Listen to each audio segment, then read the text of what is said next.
So good day to you, beautiful souls. Welcome again to this week's edition of the Inside Out Effect podcast, the still now self-proclaimed #1 global personal development podcast worldwide. I'm your host, Stephen Jakes, the co-founder of the Inside Out Effect, and also creator of healingthemind.co.uk. And in this episode, this is episode 27, again, due to circumstances beyond our control, we're coming to you in a different way, different from our usual setup. And this week, we have what I believe will be a very special and exciting episode, because today we have joining us the positive health guru, aka the universal health guru, Zoe Peddubriwny. And Zoe's a remarkable individual. And today she's going to share some of her experiences and some really great information about what she does and her journey. But before, just checking my notes, before we begin, I'd like to introduce my co-host, my business partner, the co-founder of the Inside Out Effect, the creator of the DTO system, the author of the book, Decoding Pain, the Emotional Blueprint to Healing Chronic Pain, and also the author of his brand new book, the DTO Handbook. I would like to now introduce the Essex Enigma, the Wolf of Witham, and the charismatic Jonathan Shaw. So, hello, Jonathan, my friend. Over to Portugal. How are you, my friend? How are you? Good to see you again. I'm very well, mate. How you doing? That was a good introduction. Awesome. I like the Wolf of Witham. That's really good. I think I'm not sure if that's a compliment or not, but I quite like it. So that's good.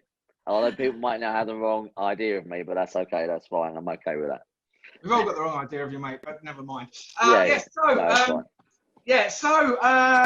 obviously still over in Portugal. Yes. And so, how you been? Are you enjoying yourself? And what's been going on with you, mate? All good? Well, yeah, no, it's all good. Obviously, it is lovely and sunny today, but actually past 2 days it's rained in Portugal, but that's okay. But no, it's been interesting few weeks, different clients. I've actually been treating a couple of people over here physically, just friends of the family and things. And I saw one lady yesterday, day before yesterday, and she'd been, seeing a chiropractor for a year trying to fix her back. And she's having lower back pain, and she'd put on what she thought was a bit of weight, but she couldn't understand why she'd done that. And she's getting shoulder pain, and she'd been seeing this chiropractor for a year, and even the chiropractor was saying it's not working. And literally in the first session, I just showed her, exactly, it was the way she was standing that was the problem, and that was crushing her back, and that was actually making her look like she'd put on weight when she really hadn't really put on weight. And I showed her how to correct that a little bit. So I actually gave her some hope that she could actually get rid of this back pain. She's had this back pain for so long now. In fact, she's had it for 30 odd years all told, but it's got worse in the last year. So I've been doing that. I did that a couple of days ago, and got to go to the beach the other day, which was lovely. Enjoyed that. It was nice to get out and go to a really beautiful beach. And I get to swam in the ocean. I've never swam in the ocean before, so that was a real new experience for me. And I got sunburnt. Which was good, which is why I was ill for a day. I got sunburned. But apart from that, no, everything's good. Been really good. How are you? Yeah, mate. To be quite honest, I mean, since the last podcast, I've been working through something that's been quite a big thing, as you well know, because obviously we've been working through it together. But what I must say is that what I've been able to shift in the last 2 weeks has just been a game changer for me.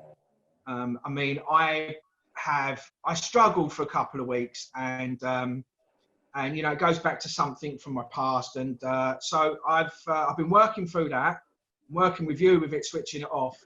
So at the moment, I'm in an amazing place right now, to be perfectly honest. All good.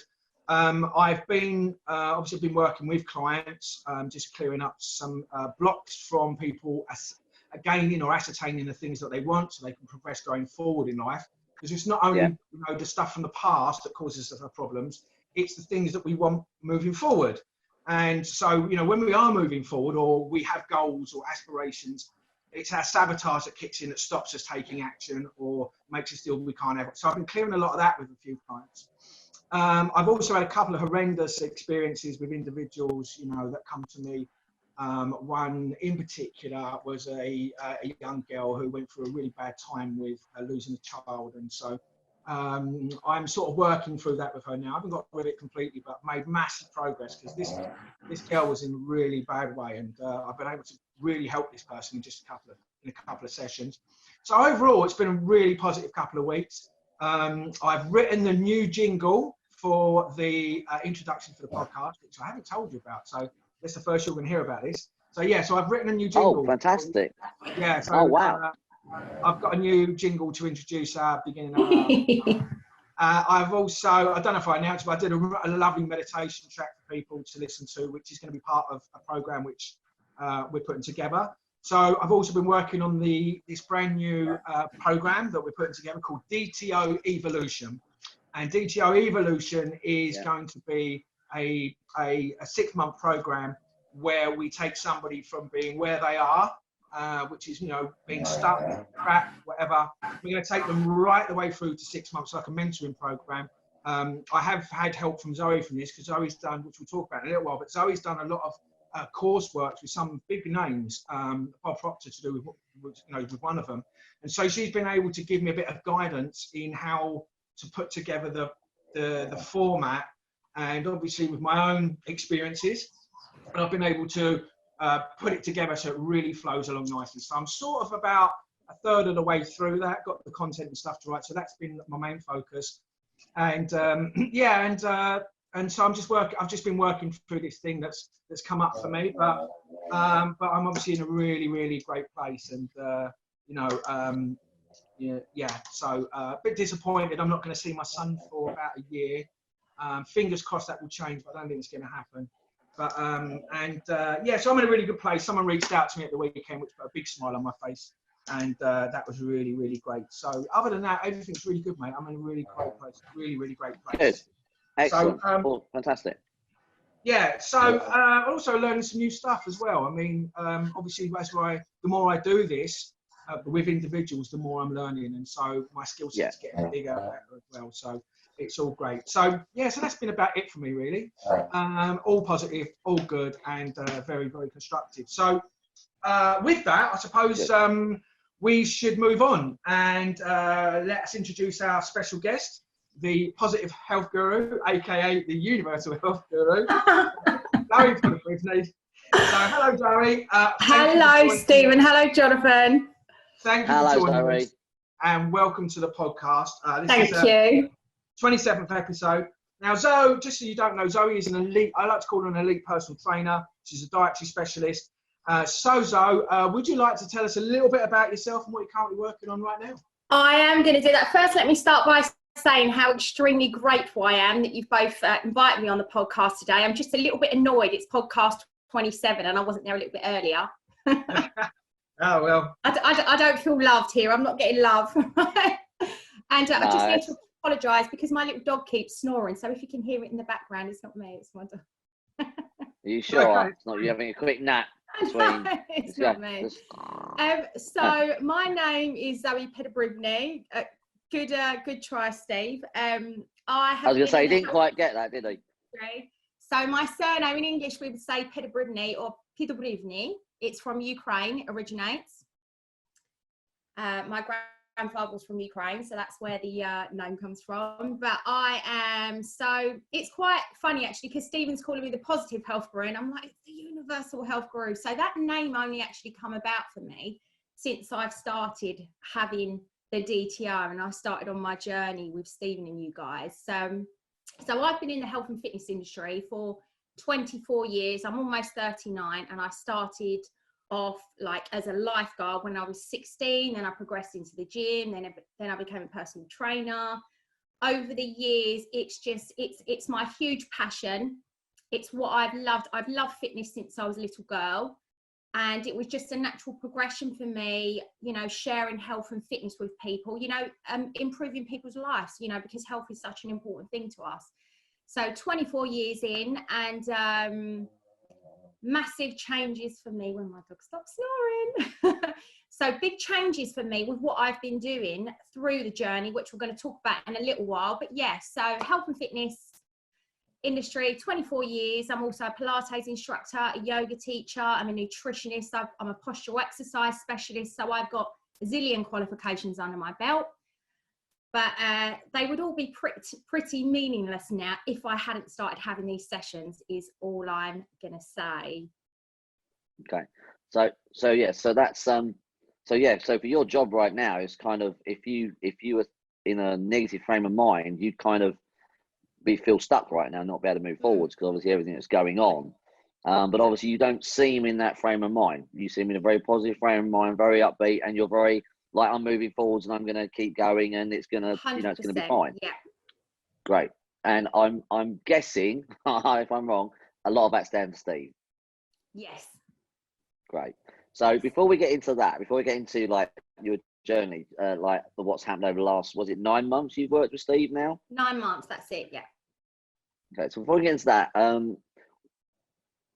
how did you, if you said, I don't think you said it, how did you get into the personal training and fitness? Why did you go into it in the first place? What got you into it?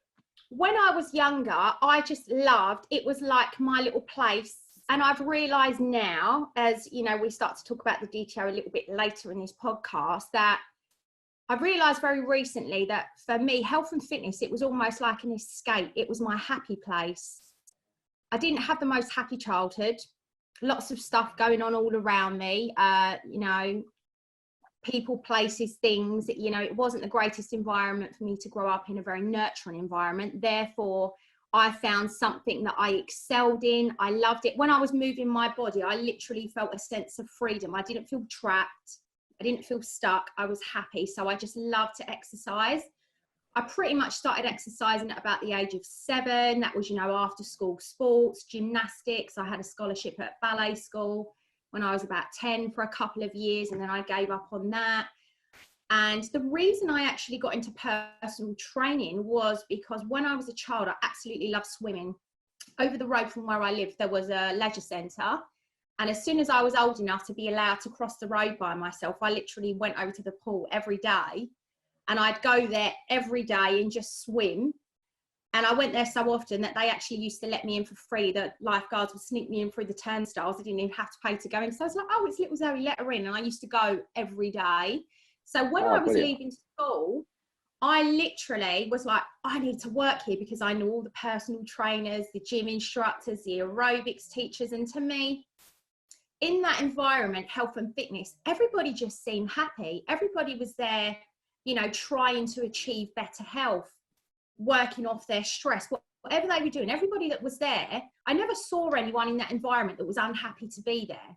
So that was a real difference from me being at home with the upset that I grew up around, and, you know, certain things that I experienced as I was growing up. So that was a place where I was just really happy, because everybody was like this happy vibe, and it was so positive that I was just so drawn to it. And it just literally sucked me in. I couldn't help it. It was just a natural path I was going to follow.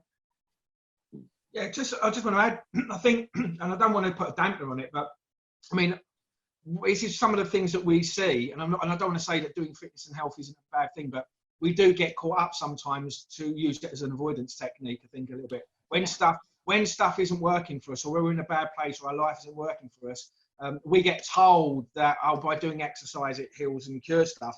And to a degree, it's going to get you fit and stuff, but ultimately it's just an avoidance, no different to drink or drugs or, you know, shopping or sex or whatever it will be. It is an avoidance thing. And I just sort of like made that correlation where you said, you know, he was very unhappy and it was your happy place. It was where you went to feel happy. But ultimately that's an external thing.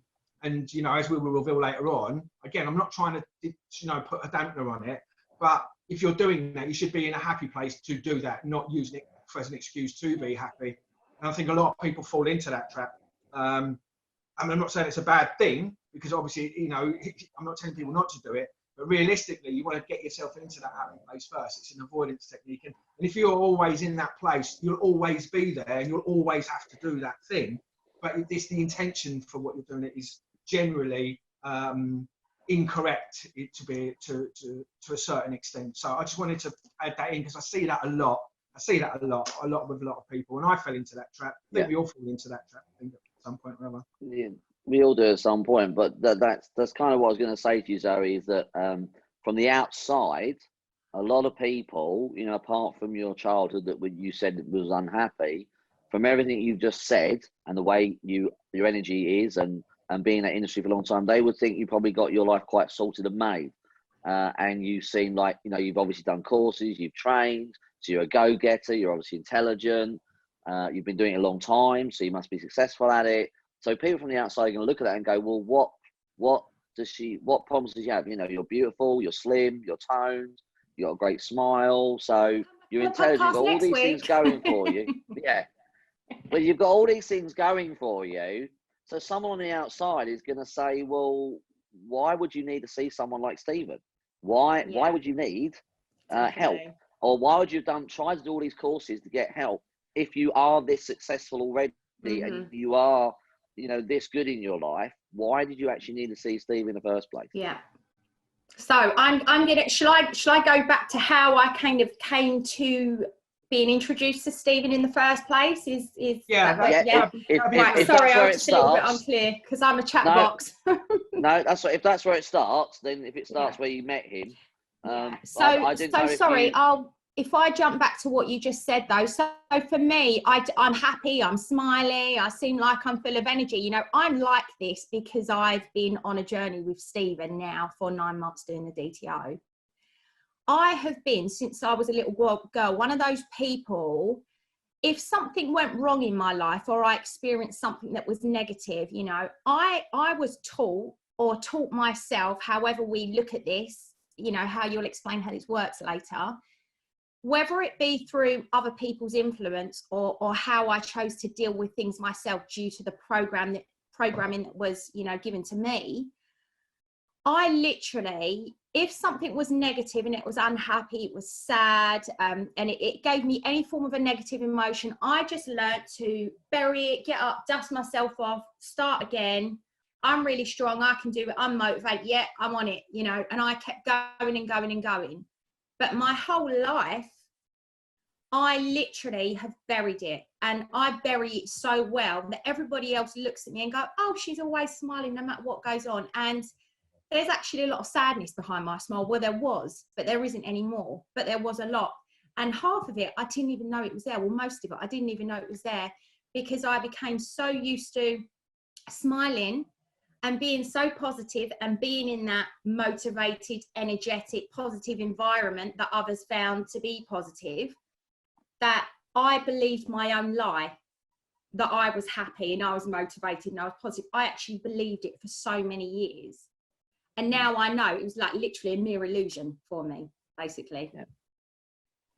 So how did you then, so I think that's true for a lot of people. I think a lot of people do exactly the same thing. They suppress their emotions. They have no idea what's wrong. They have no idea that anything is wrong until something happens. So what happened for you that made you go, oh my God, there's something wrong and I need some kind of help? Because Steve's not the first person you went to. So from what you said, you've done lots of personal self-development. Yeah, I mean, I got into a lot of self-development a couple of years ago, and, you know, I follow, you know, everybody knows who Bob Proctor is. He's actually one of my mentors as well, and I follow all of his work. I'm actually partnered up with his wife, Linda Proctor, so I also work alongside Linda Proctor, and I have another team of mentors that I got involved with a couple of years ago, and that's kind of, I was very, very unhappy. I was in an unhappy relationship. I was in debt. I had my little personal training studio open. It wasn't as successful, was it? Well, I was successful as in I was busy and booked out with clients because I'm very good at what I do and people wanted to train with me. But I literally was there 7 days a week, seeing 5 or 6 clients a day because I was so unhappy I didn't want to go home. You know, again, I was losing myself in the thing that I love doing to distract myself.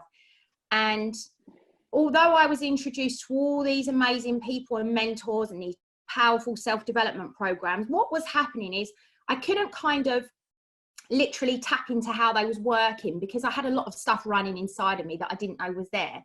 So I was following all of this self-development, and it actually, I was reading it, I was watching it, I was absorbing it, I was around all these positive people that were doing it, and I was kind of taking it in, and I could tell everybody else how to do it, but I couldn't do it for myself.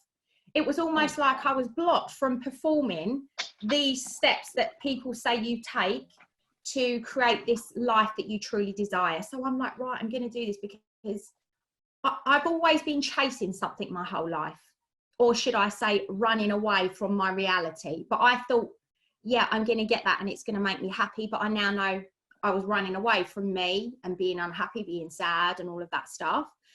So I'd kind of, when I was doing all of this, I was really enjoying it. I was putting so much time and effort into doing it. And it actually, I just couldn't seem to put it into practice like these other people around me. And I was thinking, like, you know, it's working for them, it's not working for me. So I kind of withdrew from it a little bit. And then I thought, oh, this is not working for me. So I kind of went back to not doing it. And I went to visit a friend one day, just randomly, was driving past her house, said, are you in? I'm going to come in for a cup of tea. And when I went in to see her, I asked how she was, how her husband was, how her children were. And she basically said that her son was going for a bit of a crap time. And I was like, oh, you know, that's not like him. Because again, like me, happy, positive, everybody sees him as this person that's always doing well at work, got loads of friends, you know, always positive. So I was quite shocked to hear that he was having a bit of a bad time. And she went, oh, it was really, really bad. And I was like, oh, you know, how was it now? She went, he's absolutely fantastic. And I was like, oh, that's brilliant. Like, what did he do? She went, well, I met this guy called Stephen Jakes at a network event. And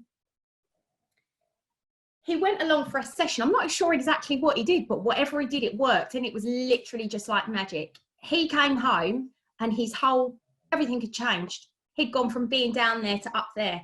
And I was like, I didn't ask what was going on with him because I'm not a nosy person. I don't pry into people's personal business. But to hear that he was really down was very unusual.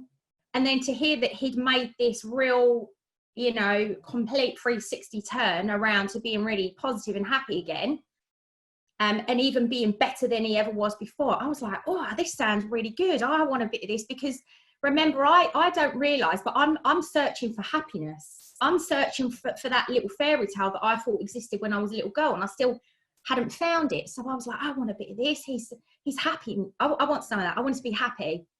So I just said, oh, give me his number. I wonder if it can help me. She went, well, I don't know exactly what it is he does, but I'm sure he can. Get in touch. So I messaged Stephen, and I felt a little bit ashamed, actually, because I wasn't a person who was on the brink of despair, thinking, oh no, my life's over, this is so terrible. I was just thinking, oh, I'm doing all this, but I'm not getting where I want to go. And I don't feel good about that. That's making me feel really crap. So I was literally stuck, but I didn't know it at the time. So I rung Stephen, messaged him first of all, and just said, you know, my friend gave me your number, this is who they are. Hope you don't mind me getting in touch. I wonder if you can help me. He said, give me a ring. And then he said, well, you know, what can I help you with? What's going on for you? And when I explained, he said, yeah, I can help you. And I was like, oh, what's he going to do? Like, I didn't kind of understand anything. I was just like, when he said he could help me, I believed it because someone else had told me. That is a very good friend of mine. She isn't going to make something up. So what she told me, I took it as in like 100%. Whatever this guy does works. Someone went from being miserable and unhappy and going downwards on a downward spiral, and all of a sudden they were happy and they were going up, and I was like, I need a bit of this. Maybe this guy is the person that can help me get out of whatever situation. I didn't even know what situation I was in, and maybe Stephen was the person to help me. So he said, I'm free this afternoon if you want to come along. So I literally went along, had a chat with him before the session started. And we figured out that I was feeling stuck in life, which sounds a bit to me like what do you mean I'm stuck? I didn't get the concept of it. I was like, I'm not stuck, you know, I didn't, what he told me, I was like, no, I'm not. It was almost like I was in denial because I didn't know that I was stuck. If I knew I was stuck, I would have been able to find a way out, but I didn't. So, you know, we all need a bit of help sometimes, and we shouldn't feel ashamed to ask. And I actually, because I didn't feel like I was in the depths of despair, I actually felt embarrassed to reach out and ask for help, or tell anyone I was getting help, because I felt it made me feel weak. I felt humiliated by it. And I just felt like, for me, the person who's always walking around with the positive smile and the energy, I was going to feel a little bit embarrassed, because what will these people think? Because I'm meant to be the person that's motivating them to make these positive changes in their life. So I all of a sudden felt really vulnerable, I think is the word I'm looking for. The fact that I felt that I needed help, but I definitely needed something, because I wasn't happy and I wasn't moving forward in life. Can I just say something?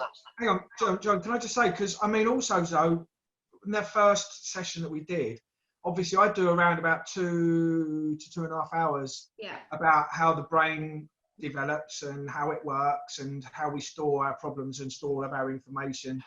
And you'd already had a good take on how the subconscious mind works and where we store all of our problems.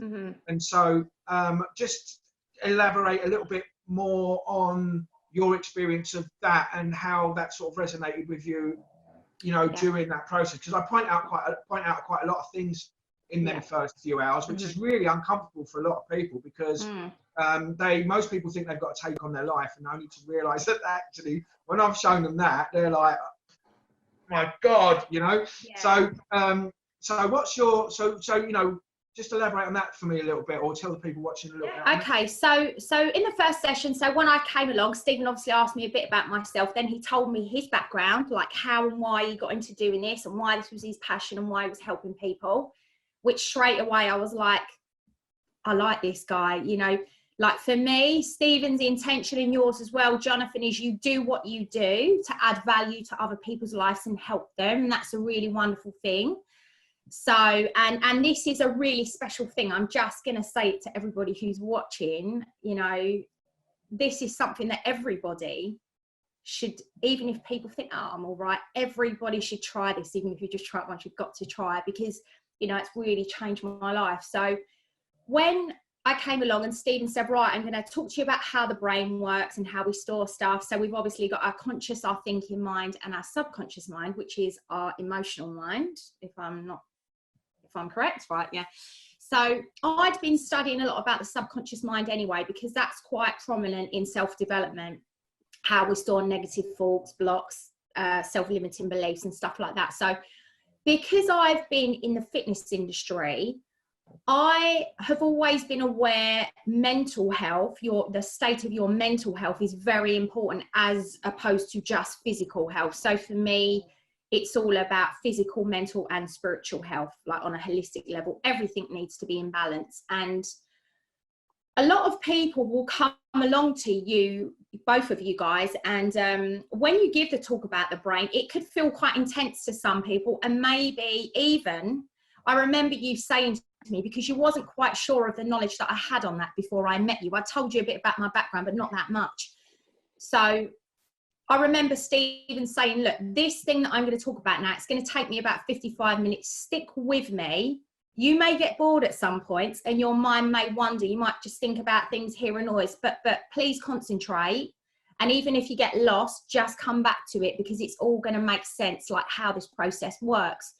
So for me, the minute he started explaining, I was just sitting there, I was like, wow. I'm like, oh, this is fantastic. I was just completely blown away, because if what Stephen said was true, this was the answer to me being happy. This was the answer to me just achieving everything I wanted to achieve in life.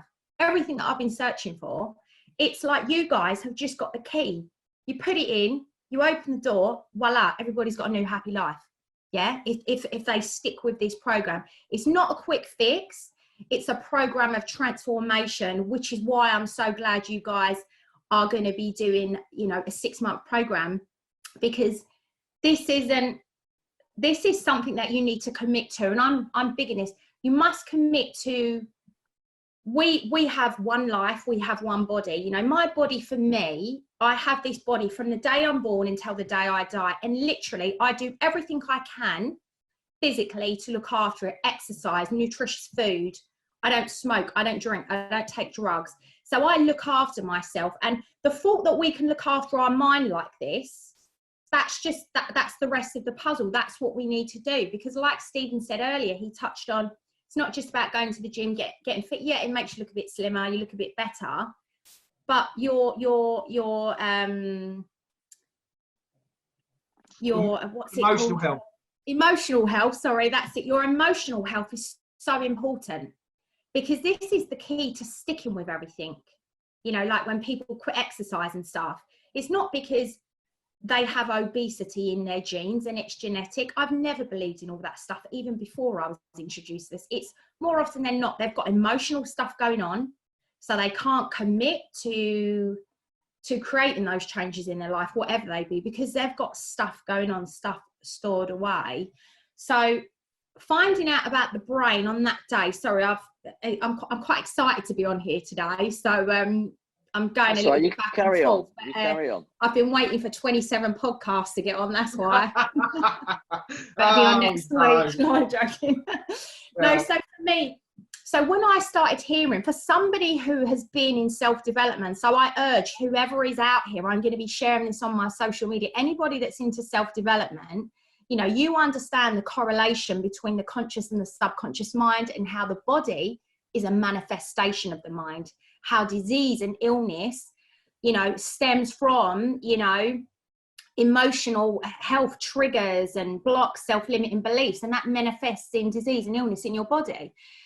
So when you were telling me about how the brain worked, I understood a bit of it, because I know about the conscious and the subconscious, but you were introducing me to ideas and concepts about the brain that I didn't quite know before. And from start to finish, he was like, did you take note of that? And I was like, that was fantastic. I felt like I'd just gone to like some Hollywood movie and found out about like the most amazing thing in the world, and I was going to the premiere. It was just brilliant. So for me, because I love learning about the body, you know, that is my passion, the body, whether it's the body, the physical, the mental health, the spiritual health, that's what I love. So I was captured by it. I was completely, my eyes were on it, my brain was open, I was listening, and I took it all in. And all I'm going to say is, from that first day that I met you and you've explained how it works, I thought, this makes sense what he's saying, because I've already learnt this and this about how the mind works. So this has got to work. And if this works, this has got to be the most powerful thing that kind of exists on the planet, because if you've got the ability to do this for people, anything is possible, like infinite possibility. It's just amazing. Yeah. So anyway, I'll finish talking now. That's all right. You're doing great. So I want to just get back to one thing you mentioned earlier on before I ask you a quick question. So yeah, a lot of people are like you. So me and Stephen, when we give our talks, we're always, I always mention this, that there are normally two types of people in life. There's the Stephen person, where there's complete trauma in their life. They've been traumatized left, right, and center, and loads of shit happened to them, and they know they're traumatized and they need help.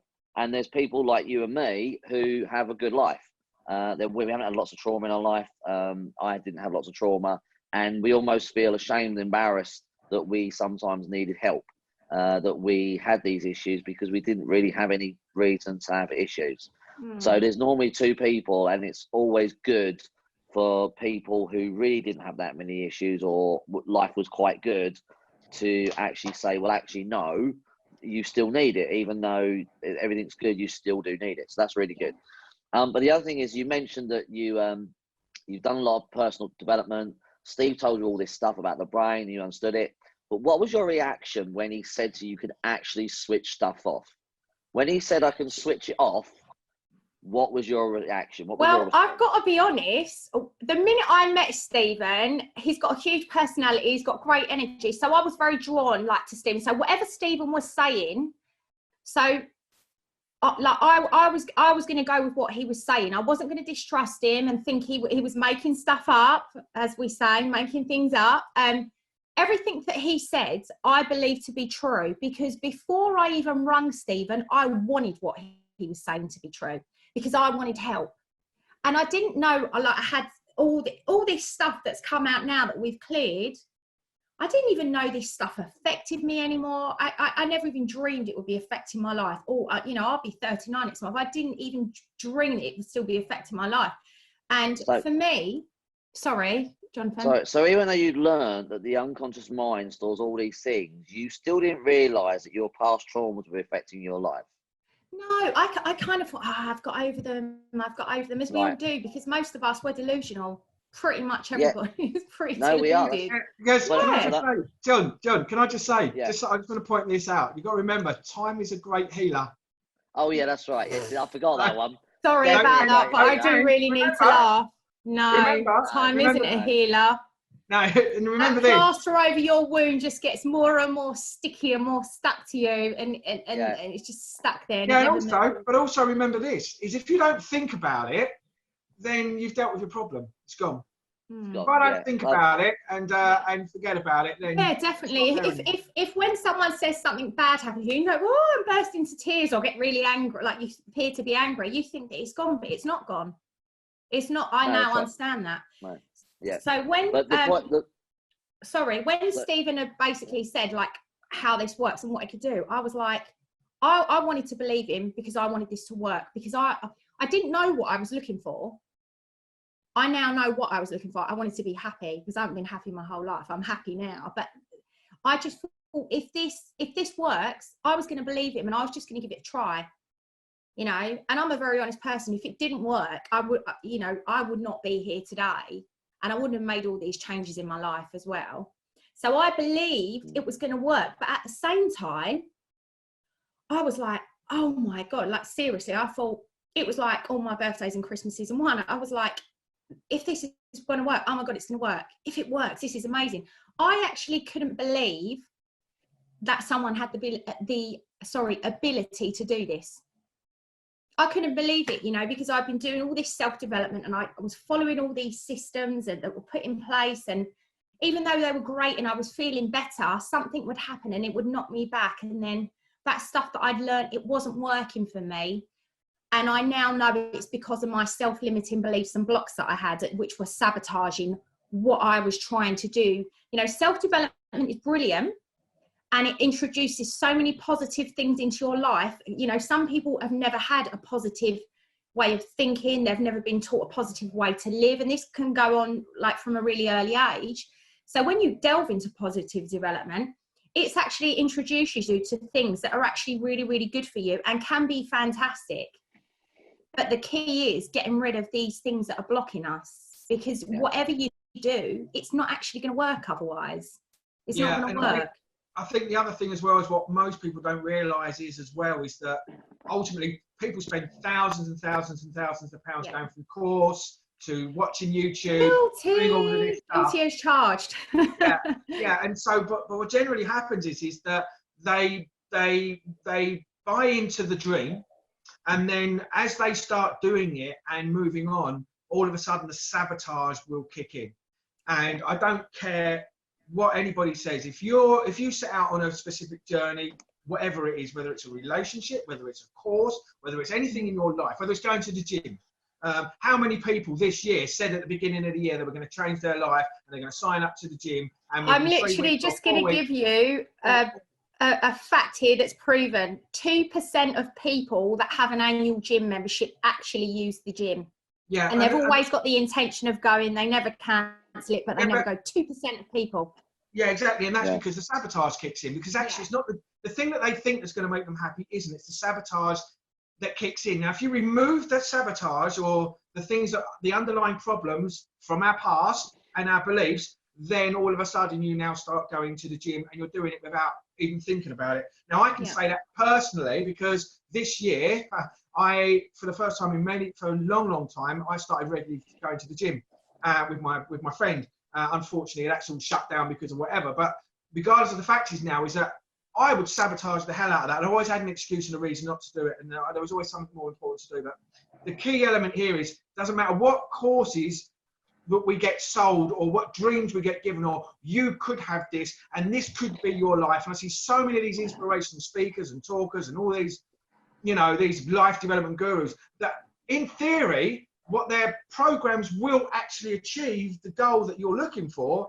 But unless you've removed all of that stuff that sabotages it, you're just going to drop out 1 week, 2 weeks, 3 weeks, 4 weeks. Or in some cases, you might get all the way there. But if you have a limiting belief or feel guilty for having the thing that you want, you'll just shut it down and then you'll go back to square one. That's really important for people to get, that if you're not achieving anything in your life, or you keep falling out of things, or it's not working for you, or it's not because of you, it's because of what's stored in your subconscious sabotages it and creates and sacrifices the thing that you're trying to achieve. And that's where I think where you were, Zoe, and where many people are. So you're absolutely right, Steve. Exactly what we're always trying to explain to people and tell people, and I'm constantly trying to do that to people. It's funny that, you know, that even people in the personal development, which I made a point of it a minute ago, Zoe, even people in the personal development still do not get this. But what I want to ask you, so you felt stuck in life, you've done all this personal development, you met Steve, and what has been your experience in the last 9 months? Having worked with Steve for 9 months, what is now your experience of where you are, what your life is, and how you're feeling? Right. So in the beginning, when we started like my first session, we had the chat about the brain. We did my first session, and I was like, oh, I was thinking you needed to like cut my brain open and take something out or something, because I was thinking, surely this can't work. Oh my God, this is too amazing. So anyway, I had the first session, and after he was like, how'd you feel? And I was like, oh, is that it? Is it done? He went, yeah. And I literally went out skipping and dancing. I was thinking, oh, I feel really, really good. And he said to me, you know, when we start doing this, because I didn't go there with a specific problem as in, you know, I'm frightened of public speaking. I'm nervous to leave my house. I want to give up smoking, or I've got an addiction, or I wake up in the morning and I cry and I'm really depressed. Like, so I didn't knowingly, I just felt like I wasn't moving where I wanted to move in life, and I couldn't understand why. And I'm just going to skip back a bit and explain. So when I'd met Stephen, I'd been out of a relationship, a 6-year relationship that I'd been in for probably along the lines for about 9 months when I met Steve. So I'd left an unhappy relationship, and it wasn't because I regretted leaving the relationship. It was the best thing I ever did, but I didn't understand why I still wasn't happy when I left the relationship, because I was free now, not because I wanted to go meet someone else. I should have been happy when that stressful relationship that was wrong for me, I removed myself from it, but I wasn't. I couldn't work that out. I had about £18,000 worth of debt. I'd never had debt in my life. That all kind of built up when I was in that relationship. So when I left, I was quite angry because now I've got £18,000 worth of debt. I literally worked really hard, paid it all back. I paid the debt back. Still wasn't happy. I had all these things, right, I want to get my health and fitness. I'm going to do it all online because, you know, I feel like I've got so much to share, and I've got such a huge passion and great knowledge in what I do, and I'm very good at it. And I want to help I don't want to help 10 people that live down the road. I want to be helping millions of people all over the world. That's my vision. It's huge. And I had the vision, but I was like, why am I not taking steps towards it? I wouldn't even do like an Instagram post or a Facebook Live, because I was obviously sabotaging it all. So I didn't know why I couldn't move forward. So when I got to Steve, we did the thing about the brain. We had the first session. I'm thinking, God, is that how it works? And he said, how'd you feel after? And I went, oh, really good. I said, my brain feels a bit like empty. And he said, yeah, because something's just kind of gone. I was like, oh, that's fantastic. I'll be back to see you next week then. I'll have a bit more of that. Because when Stephen said to me, commit to your first 4 or 5 sessions. After this, you know, do another 4, commit to them, maybe on a weekly basis, and we can really start, you know, getting into removing what's stopping you from moving forward in life, basically. And so I came back the following week, did another session, then I did another session. Each time I had a session, we kind of things were kind of coming up for me that I didn't even know. I didn't even remember they happened in my life. And all of a sudden they was popping up in my memory, things from childhood, things from previous relationships, throughout my whole life that I'd thought I'd forgotten about. But clearly I'd buried them because they were still in there. And I didn't quite understand that concept of what I'd buried away inside before, you know, like the core of the onion, and we've got all these layers and things that we add to it in life. So Stephen removed one layer, and then something else popped up, and I thought, why has that popped into my mind? So when I went back the following week, he said, how are you feeling? How's your week been? I was like, well, this kind of happened, or this upset me, someone called me and then they said that word and it annoyed me. He said, oh, you've been triggered. And I still couldn't kind of work out how it was all working, but I knew I felt better. I felt better for doing the session. So after that first 4 or 5 sessions, what started coming up for me was, although I felt better after each session, I felt lighter and I felt happier. But what was happening for me is more and more stuff that I'd hidden away all of a sudden popped up, because it's like, right, you've got to get rid of me now. You want to go where you're going in life. You're going to get rid of this now. This is the next thing. So we go back, get rid of the next thing. And then what happened was I've been suffering with terrible migraines since I was 14 years old, and they literally are horrific. I will lay in bed for 5 days and be in excruciating pain. I'll be nauseous because the pain's so bad. I will literally, I'll be throwing up, everything. I'm just so ill. People offer to come around my house, get my shopping, walk my dog, because I'm so ill I cannot get out of bed. And I never quite understood. And what was happening is, as we were doing these sessions, we started then working on the emotional trauma and the emotional triggers that I'd created throughout my life that were actually the cause of my migraines. And I'm like, wow, this is how this is working. So a few sessions later, all of a sudden, no migraine. I haven't had a migraine since. Everybody that knows me knows I've suffered with them for 25 years. I never get migraines. And it's just powerful. So we continued. My migraines went, that was a massive thing for me, because they debilitated me. I couldn't work, I couldn't function. So they went.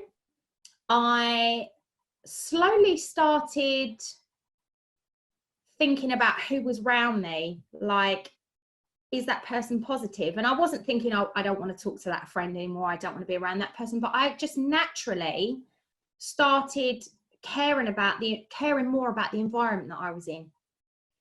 And I was taking better care of myself. And, you know, if I was tired, I'd rest. I was listening to myself. I was caring about myself more. I'd always put everyone else before me my whole life. Everybody was before me, to my own detriment. Even if it caused me ill health, I'd put someone else first.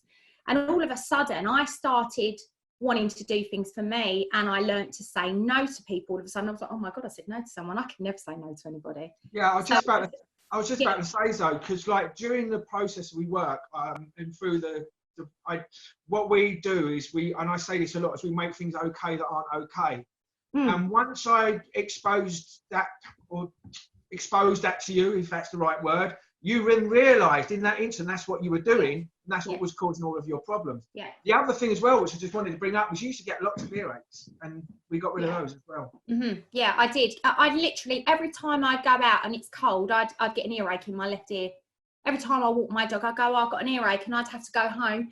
I'm into real natural health, so I don't like to take any medication. But if I'm in pain and I have a migraine or have an earache, I will take some form of painkiller, you know. So I don't get migraines and I don't get earaches anymore. Yeah. Okay.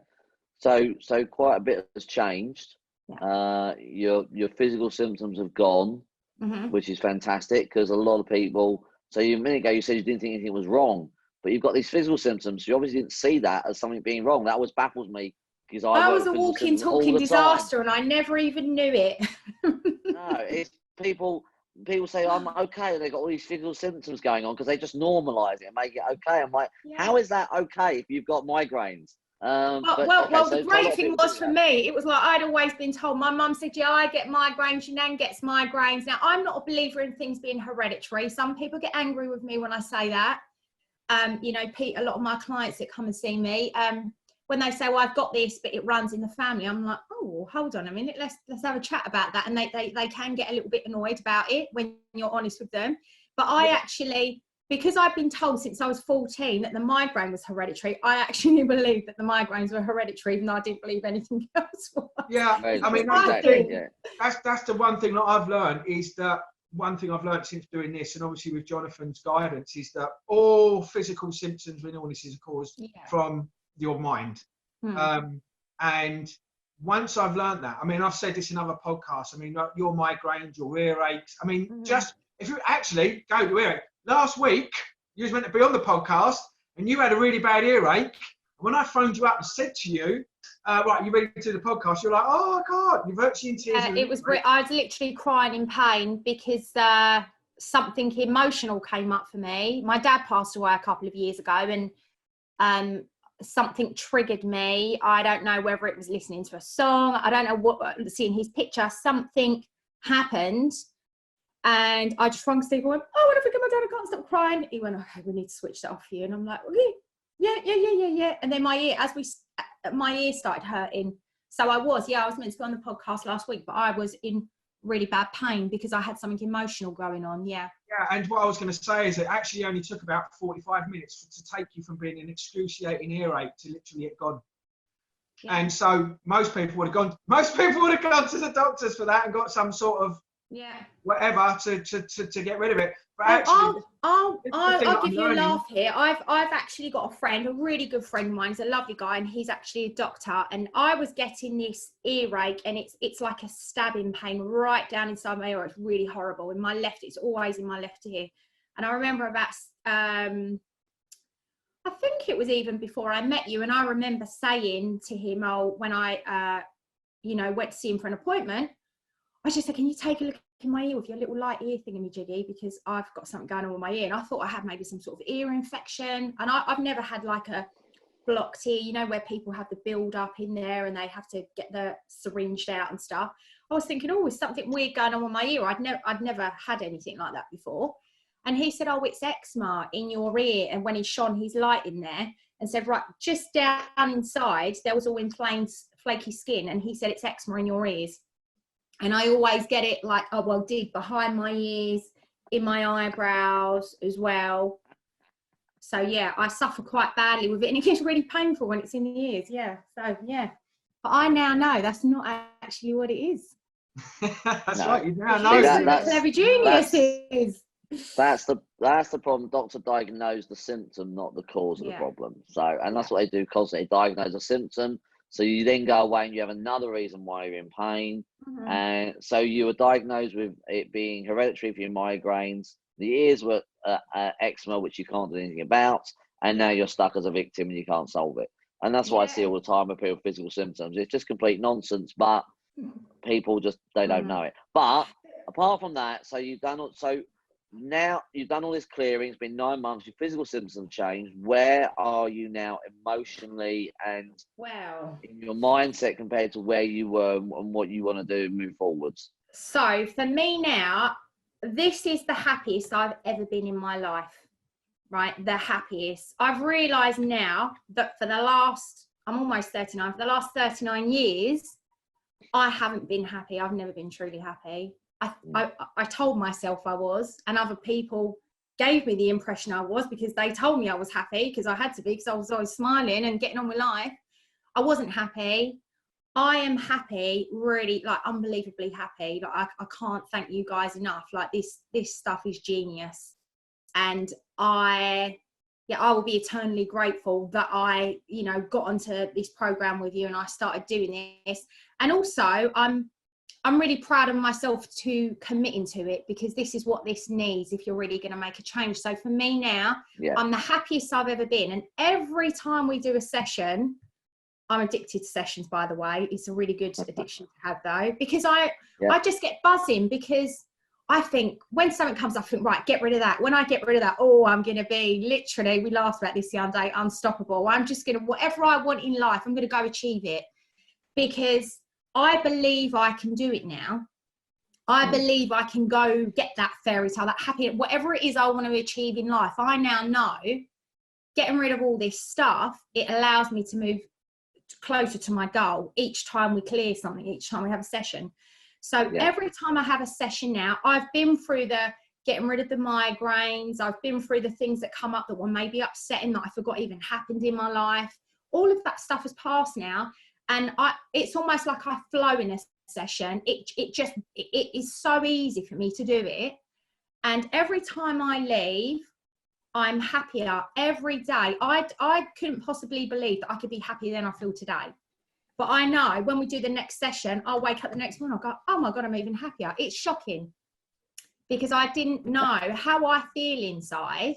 Honestly, how I feel, I'm getting really excitable saying, because I want people to take note and listen. How I feel now, if I could bottle it up and share it with people, I would, because I know some people are reluctant to try, through whatever reason, to come and help themselves. And be happier, be better. So I'm happier.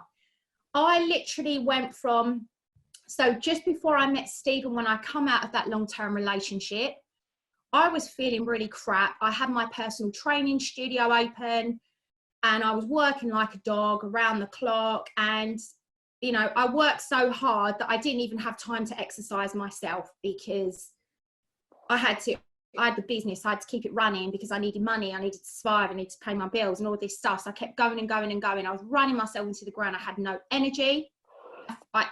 Migraines were just becoming... We keep you awake, John. I was literally having a 4 or 5 day migraine, I'd say twice a month. You know, that's just ridiculous. So it was really frequent. And today, I was literally getting to the point where I was never going to give up on my health and fitness and what I did, but I was starting to lose belief in the fact that I was ever going to be... I didn't understand that I was really unhappy at the time, but I was starting, whatever was going on internally inside of me, it was me telling myself that this is as good as life gets. What everybody says life is, yeah, this is the way it is, you do this, you do that, this is life. We all hate our jobs, we all get married to someone, we all have a couple of kids, this is, you know, the life, whatever it is, we all have jobs that we're not passionate about because we've got to pay our bills. I started actually to believe that what I thought when I was a little girl, this life that I wanted, I'd been dampened, so my light had been dampened by so many people over the years that I actually got to the point where when I come out of that relationship, just before I met Stephen, I said, I'm done. That one done me. Like, I have no energy left. I can't be bothered anymore. So my dreams of what I wanted to do and how I wanted to help people with what I do, which is also, you know, a gift to people, helping people become healthy. My dream of helping all these people, that just got smaller and smaller and smaller. And I wasn't able to set towards it anymore because I'd given up trying. I didn't have the energy. I couldn't be bothered. I didn't want to fail again. I didn't want to quit again. And I didn't want to not achieve it. I didn't want to do it again. I got frightened to start moving forward. So today, where am I? I'm full of energy. I'm happy. I am literally about a week away from launching my own online health and fitness portal where I'm going to be sharing exercise, nutrition, mentoring, self-development and spirituality, on top of some things I'm going to be doing with you guys. So my life has just gone, oh, it's just ready to explode. It's so exciting. It's happy. And you know what? I get up in the morning and I literally jump out of bed because I've set myself a goal now. And I know every day I step towards that goal, it's coming closer to me. Every time I have a session and I clear some of the crap away, it's there. It's, you know, it's there for the taking. What I want in life, I can go and get it. And I have every belief that I can achieve it. And it's all thanks to me doing the DTO. Because I would have now, if I think where I was 9 months ago, I'd have just been beaten down by now. I'd have, you know, I'm not saying it in a place where I would have, you know, life's not worth living, not like that. I'm not a person that thinks like that, but, you know, but some people do. But for me, I got to a place where I just couldn't be bothered anymore. I'd had enough. I was tired and I was like, oh God, I'll be 40 in a couple of years and I've just had enough now. Yes. And it got to that point where I wasn't going to try anymore. I couldn't be bothered. You probably reached a point where you'd given up on your dreams and aspirations and the things that you think you could have had and things that you wanted were unachievable. So the other thing that I want to point out really is that although we spent a lot of time, which I pointed out to you, which I tell everybody, it's all your past crap, all your life's experiences see where you are right now is based on where you are and who you are right now is based on everything you are up from now, going back to the time you were born. And where you are right now and what your current reality of life is based on those things. Okay? And those things are keeping you, are creating that reality. But when we go back and change that, that now frees up the energy or frees you up and you'll no longer have this self-limiting beliefs and stuff about yourself. Or learnings from you. But the key element for me is that what we're really working on now is that even though we probably say we've got rid of 90% of the past stuff, what's actually stopping you is your beliefs and your guilt and your shame and about having the thing you want in the future. So now what we're actually doing now is we're removing future events. And the problem is that if you imagine, so I just want people, the viewers, to imagine having the thing that you want to have, whether it be the perfect relationship, the business, the goal, the car, the house, whatever it is, it doesn't matter what it is, just whatever your dream is. When you shut your eyes and think about having that thing, and think about living it, being it, and having it, when you shut your eyes and think about that, if you have any negative thoughts that come up or any negative feelings like, oh, that would be nice, but I don't deserve it, I don't feel good enough, what will other people think? Oh, no, I just don't, I want it, but they're the things that, literally the things that are stopping you from getting the things you want. And so this whole law of attraction, change of vibration, yada, yada, yada stuff, I can categorically prove incorrectly, because if you've got all your past stuff still there, and that's going to be a problem. And if you've got all your future stuff, so when you think about having the thing that you want or being the person you want to be, if when you think about that future you and you feel guilty or you feel wrong or you feel ashamed of it or you're worried about what other people think or you feel an element of disgust or you're worried about losing, all of that stuff is now a future sabotage or future blocks for achieving and reaching your goals. And so what we're now doing is, now we, like I said, we got rid of 90% of your stuff, but now what we're working on and have been is removing all of the stuff that's getting in the way of the thing that you want. We're now getting rid of the future stuff. So when you think about doing and taking action towards your portal, you're now no longer going, oh yeah, oh I want to, but I'll do it tomorrow. I'll do it tomorrow. So now we're working on those things, and that's why your goal is now becoming a realistic achievement. And now it's you can smell it, you can touch it, you can feel it, you can actually, it's now becoming a reality for you. It smells really good as well. Yeah, but that's where you're at. And unless, see, a lot of people can go through life, will say, well, that person's lucky. No, what they've got is that they haven't got any blocks in the way to achieve the things that they want. They don't have money blocks. They probably were brought up in the programming to not have those things in the way. But other people can be brought up in an environment that say that money's hard and you have to work hard for a living and nothing comes easy. Well, if you've got that as a belief, then when you start trying to go towards your goal in the future, and that's your belief, that's why you're never going to have the things that you want, because your belief is that, and therefore you're reality. So once you switch those beliefs off, the limiting beliefs, and all the guilt and the shame or the future sabotage of achieving your goals and your aspirations and having the thing that you truly want and desire that's going to make you happy, if you don't switch that guilt off, then 99% of the time your goal and the thing you want will not come to fruition. And that's what this is the thing this process is really good at doing. Sorry, go on. Sorry. So this is the thing before, when I was doing self-development before I met you, although it was fantastic, the ideas, and it's a system that's put in place, and if you follow it, you know, provided you work on getting rid of your self-limiting beliefs and blocks, it will work. But if you don't, it won't. And for me, I was doing all this stuff and I was like, yeah, and I wrote this goal, I had this vision of this goal, and I kept trying to, and I was like, oh, I just can't do it. So now I feel like that goal is real and I'm stepping towards it, and as I'm stepping towards it, it's stepping towards me, because like you say, we are getting rid of all of the reasons that, you know, I never believed that I didn't think I was good enough to achieve it. You know, and all the things I know about me now that I've held in my mind for pretty much my whole life was that I wasn't worthy of achieving a goal, or I should feel guilty if I do, because other people around me were maybe, you know, I grew up in an environment where people didn't have that much. So I almost felt guilty to succeed and be successful because they weren't being successful. And I grew up with them, so I should, in effect, you know, these are the people that I know, these are the people that I love. Therefore, if I have a different belief to them, I don't belong there. And where do I belong? So we all fit in. We all mold into our environment. We become, our diet is not just the food we have, it's the people we surround ourselves with. It's the nutrition we put in our body.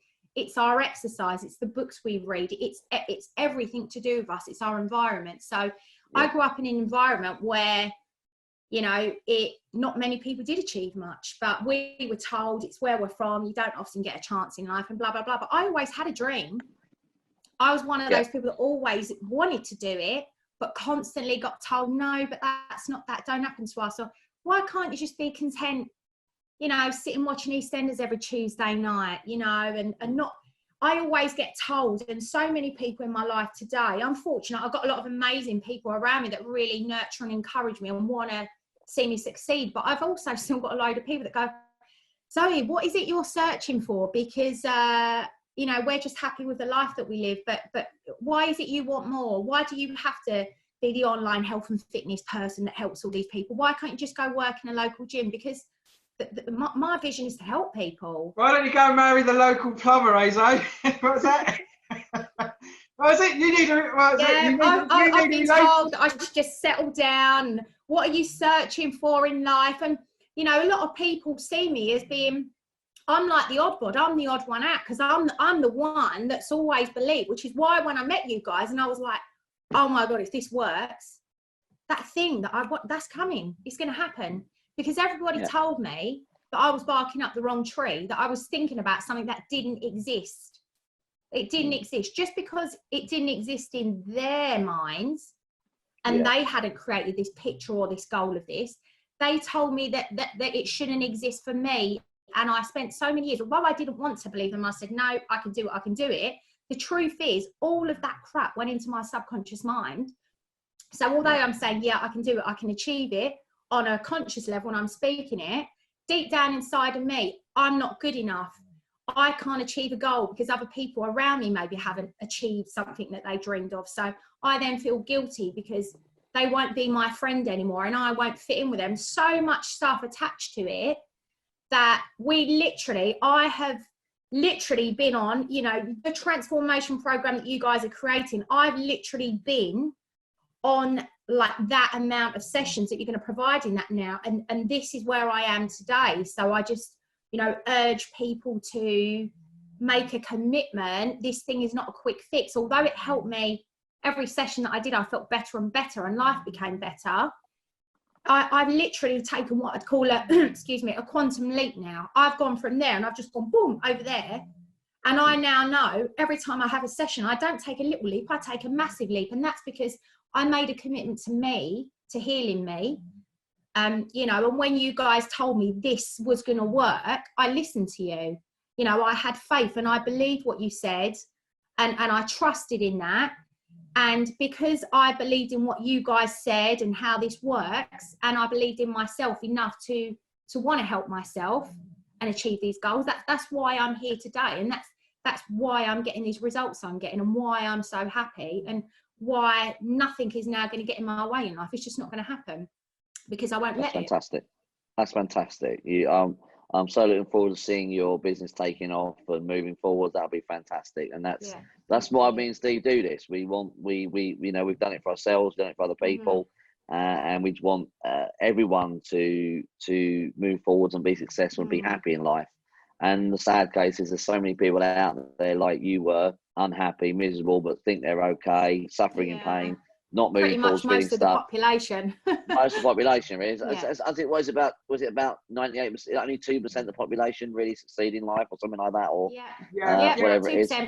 But it has nothing to do with them. It's just to do with their blocks and their unconscious mind.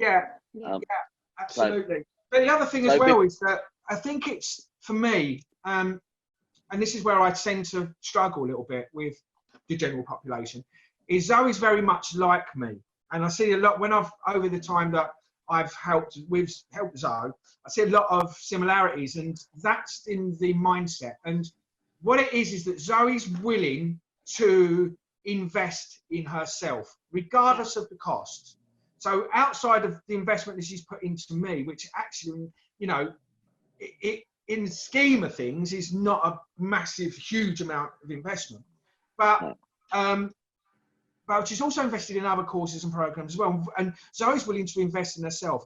But I think generally what most people do is they invest in the wrong things. They invest in a distraction, their social life, their drinking. They'll quite happily spend 50 quid on a gram of this, or they'll quite happily spend £7 a day on a bottle of wine and £10 on a packet of fags. And then at the end of the week say, yeah, I know, but what? That amount of money for a session, I can't afford that. And so I think you cannot put a price on your happiness, and you can't. The crap food, the McDonald's. If you add all of that stuff up over a period of time, there's more than enough.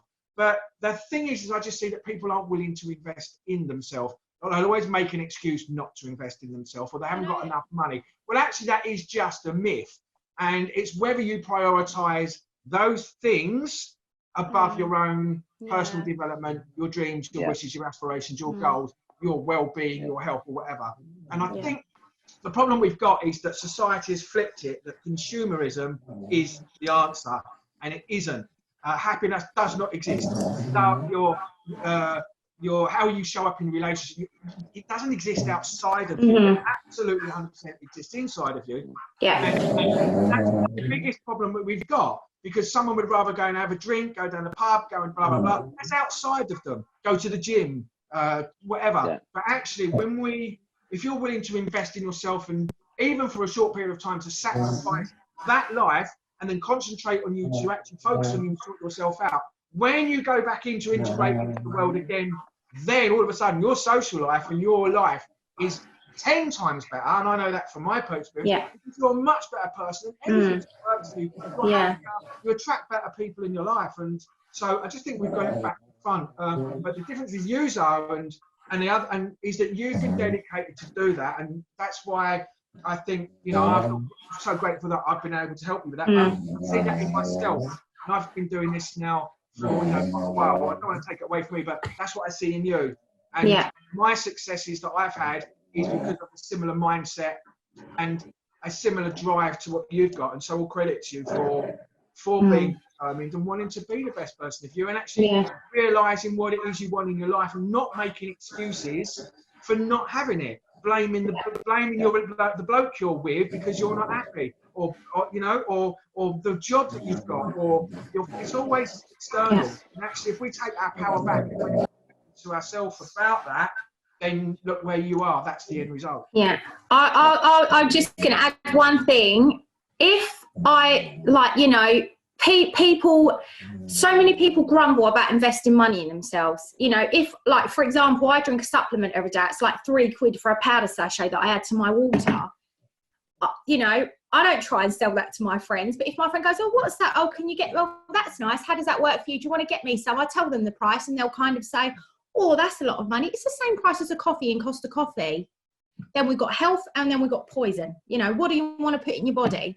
If Costa Coffee asked you to pay for all your coffees up front, or the off license asks you to pay for all your cigarettes for the month up front, you go, oh, I ain't paying for that. Do you know what I mean? So it's mad what people are happy to spend money on, and then they won't. For a woman, get their nails done, go to the hairdressers. Well, I put my own home dye on, £6 from the supermarket. I'd rather take an extra £50 out of that and put it towards my DTI. But in general, people don't realise the importance of investing in themselves, their health. And people see health as exercise and food. Nonsense. Health has to be on every level. And although I've always been a very spiritual person, and I've believed in having a healthy mind, I never really understood the concept of how powerful my mind is and how it affects the rest of my body. So out of all of the things that you could do, you need an equal balance. But if your mind is not healthy, your emotional mind, you can do whatever you want. You can eat the nutritious food. You can go to the gym. You can go have a facial. You can do all these healthy things that you think are good for you. You can go to a yoga retreat for the weekend. You can do all of these things, and none of them are going to matter at the end of the day. If you don't fix this part of you and have your mind healthy, nothing else is going to matter. I know people that have been, visions of health their whole life, and all of a sudden, boom, 35, and someone says, they dropped down dead of a heart attack. How the hell did that happen? But then it turns out at home they had a really stressful life, or they had a traumatic childhood. Because I hear people often say, oh yeah, but I say to people, I drink like 5 litres of water a day, right? And when I say to people, do you drink water? Someone said to me, oh, but you can drown yourself drinking too much water. This comes from a person that doesn't drink water, that drinks Coca-Cola every day. And they told me that you can kill yourself and drown your brain if you drink too much water. So they have been told that and then repeated that. I know that we need water to survive. Our body's 80% water. Therefore, we need to hydrate our body. So it's just, but when you tell people, it's how they're just not happy to do the right things. And I've had a response before where someone said, oh, but what's the point? They've said to me, Zoe, what's the point in being healthy and eating all this good food and exercising? Because that person that I knew, that was the woman who worked in the gym, and she was so fit, nobody looked as fit as her. She just dropped down dead last week, literally. And everyone's shocked because she was so healthy and fit. Well, I reckon I know what was going on. Must have been something on an emotional level, because, if you don't put poison in your body and your mind has poison in it, the body is a manifestation of the mind. And I now understand the power of that. So from now on, anybody that comes to train with me, I will be telling them that they need to come and see you guys. If they say, I can't stick to a training program, I've never been a personal trainer that, because people say to me, when people say, I can't motivate myself, so that's why I want you to train me. I just say, well, no, the idea is I train you a couple of days a week. Within a month, you're only going to see me once a week. Then in 2 months, you're going to come and see me once a month. And I'm going to teach you to do it yourself, because I'm going to pass my knowledge and education on to you, so you can make habitual behaviours in your life, creating that positive and healthy lifestyle, and then encourage it with your family as well. And you'll stick to it. If I keep you coming back to me because you need me, you're never going to learn. You're going to depend on me. So I teach people to go off and fly free by themselves and teach them how to be healthy and live a better life. But I used to actually refuse training people that you say, oh no, well, I can't do that at home because blah, blah, blah. And I just say, but you can't. So those people now, I never wanted to train them because I knew they were never going to stick with it. And it's not my job. My job is to help people, not to ring you in the morning and say, why haven't you got out of bed? Why are you being lazy? Yeah. Why are you having a bad day? That's not my job. My job is to share health and help people be healthy and happy. So everybody that comes to me, make a note of this. If anybody gets in touch with me, and I am going to be encouraging emotional health to everybody now. And now I see how important it is. Yeah, I think the other thing as well, I just want to touch on something you said just a minute ago, because it's where in a way, I think a little bit of where I came from back in the past. But for some reason, we think it's fashionable and trendy to damage ourselves.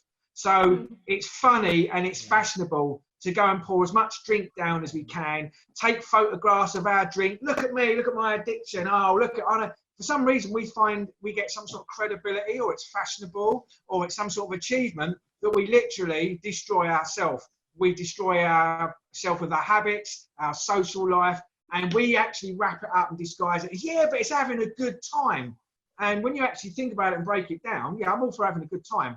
But actually, what we tend to do is we seem to have put a stigma on the fact that it's really, really clever and trendy to just do as many bad things as possible to us, and for somehow we will then take photographs of that. And do you know what I mean? We seem to put that stigma on that destructive behaviour is fine and it's okay and it's trendy and it makes you a man or it gives you some sort of stature. And I think a lot of us fall into that trap.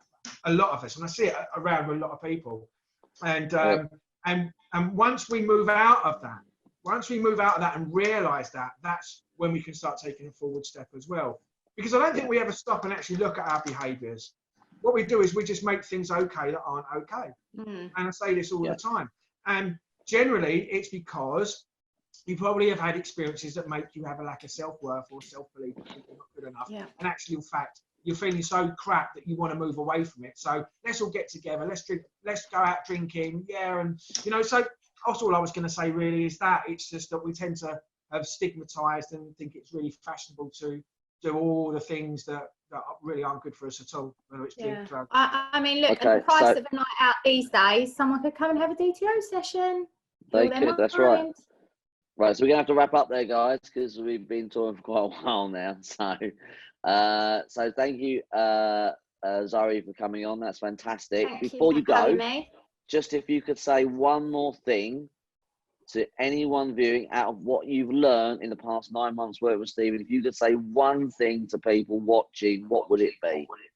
You need to say yes to creating a better life for yourself, no matter if you're scared, no matter what other people are telling you, whether you think you've got an issue or you've not. if you wake up in the morning and you don't jump out of bed filled with joy, like, oh my God, I'm so happy I'm living today, let me get on my day. If you are not that happy, there is something going on, and you really do need to do this for yourself, because I can't express, for me, this is a game changer. It's changed my life, and I don't know where I'd be without this today. I just want everybody to, even if you're feeling just a little bit stuck, but you don't know what's going on, you can't make it better, because the key is we don't know what's going on with us. So you just need to get in touch with Steve and get in touch with Jonathan. Just give it a try, you know, find out about what they do, ring them up, speak to them, tell them a little bit about your life. And I'm sure that by the end of that phone call, if they just say yes to making contact with you, it's about just making the contact to begin with. Taking the first step towards healing themselves is making contact with you, because once they make that commitment, they're in. As soon as they speak to you, they're in. Great. Thank you, Zoe. I appreciate that. I just want to say a big congratulations to Steve, because everyone watching this can see how amazing Zoe is now, and that's still a lot of hard work on both their parts. And I'm very proud of Steve for learning the technique and being able to do it on people to the ability that he does it. He's absolutely superb at doing this, and he's helped not just Zoe, but so many people from me teaching him this, which I think is absolutely fantastic. So well done, Steve, for helping Zoe change her life. That's incredible. And in 9 months, I mean, that's most people take years. I'm committed, Jonathan. I'm committed. There's no stopping me. You are committed. I'm gonna help you heal the world. That'd be fantastic. If you could help, that'd be great. So, actually, on that note, do you have a website, Zoe? What is your? My website. Do you know what? I will share the link with you guys as soon as I've got it, but it's just actually being built at the moment, so it's going to be launched in a couple of weeks. So yes. Great. We'll look forward to getting that. Lovely. So we'll post it out as soon as that goes live, and tell people all about that. And if you want to contact me or Steve, you can contact Steve at healingmind.co.uk, or you can contact me at decodingpain.com, or you can contact both of us at our mutual website at Inside. What is it, Steve? Inside Out. Inside hyphen Out Effect. Inside Out Effect. Yeah. Yeah, don't forget the dash. It's inside-outeffect.co.uk. All right, inside-outeffect.co.uk. You can contact me or him on any of those platforms, or you can catch us on Facebook. We really hope you enjoyed the podcast and you learned some things, and hopefully Zoe's story will give you motivation and give you hope to change your life. Because one of the first things that I know that I do in my life with my clients, and what Steve does with his, is give people hope, because by the time people have got to us, they have lost hope. And I'm really hoping that Zoe's story will give everyone hope who are still struggling and still stuck. So on that note, I'd like to say thank you again, Zoe, for joining us. Really great. We will get you on again, I'm sure. Hope you won't have to wait another 27 episodes. No. Yeah, I just would like to say thanks ever so much, Zoe, for doing that, which I really appreciate it. No, it's been my pleasure. Honestly, anything I can do to help you guys, you've helped me so much. It is unbelievable. So I am truly grateful and indebted. Proud of yourself, girl. You've done great. Yeah, I'm proud of you two being such geniuses. I mean, well, he did it, not me. To be quite honest, John, I wouldn't have been able to do it without you. In all fairness, I mean, you know, in the last, I wouldn't be able to do that without you coming up with the process, and so I think it's a team effort, and that's how it should be for everybody. I mean, everyone that's involved, it's a team effort, and it should always be a team effort, and it should always be about the betterment of the other person, and I think that's the most important thing. It's not about any one individual, really. I think that's the biggest problem in the world, is that we are just so self, and realistically it's more about giving and helping others, and they then go on to help more people, and it's viral. And that's my belief. So that's right. I agree. So so thanks again, Zoe, for joining, and I think you've done great bit of hosting today, mate. Do you think so? Do you think they could? Okay, maybe I'll host a bit more in the future. Maybe I'll be brave. I think you're the better host. Right, so everyone, on that, I couldn't come up with the names for you as a host that you come up for me. I couldn't. I bet you. I tell you what, I bet you could. What are you, the wit and It wolf? would be nice. I'm the Wit and Wolf this week. Yeah, I don't think I could come up with them as well. I'll try for next time. I'll try and come up with a name for you. Yeah. Oh, Right. well, I don't actually really want to hear them, to be quite honest. No. You might not want to hear the ones that I might come up with, but Yeah, exactly. I'll try and see how far I get. All right. On that note, folks, take care. It's good night from me, Zoe? and Steve, and Zoe. Ta-ta. Bye, everybody. Thanks for watching. Bye. Bye. Yeah, thanks a lot. Cheers. Thank you very much. Have a great evening. Take care. Bye.